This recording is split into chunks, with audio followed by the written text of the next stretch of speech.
Emma und der Flori haben nicht die einzigen, wo der Uri sein Kleeblau gefälscht haben, sondern die Annalena hat das auch schon einmal angestellt. Und ein jetzt Mal hat Uri das heimlich mitgekriegt und nichts gesagt.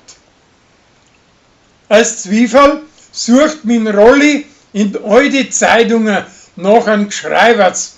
Und wie sie es endlich finden, ist auch grad das ausgeschnitten.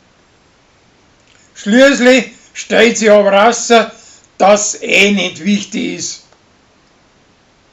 Der Pfarrer lädt ein paar alte Krauderer zu einem Gespui ein, wo nach alte Geschichten aus der Bibel gefragt wird, und bringt seinen Onkel dazu, dass er die Uri gewinnen lässt.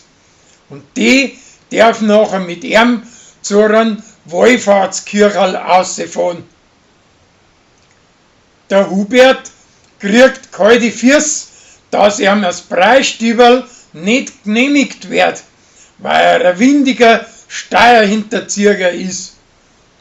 Durch seine Fremdelwirtschaft mit dem Landrat hofft er aber nachher, dass die Geschichte für ihn durchgemauschelt wird. Der Flori und der Martin bringen an Pauli bei, wie man die Weiber aufreißt. Als Hummerl von mit 2 Kammern an Sommerfrischler.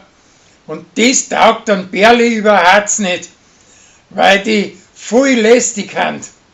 Als Hummerl kriegt auch bald die Mutter davon und heißt's Schwarmzipfe und liegt's an, dass es wieder los wird.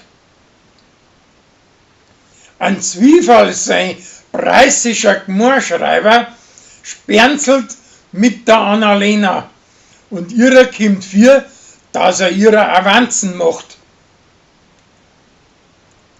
Der Rosi ist fährt ein Ring von ihrer Mutter bei einem Einbruch weggekommen und der taucht jetzt bei einem Klumptantler wieder auf.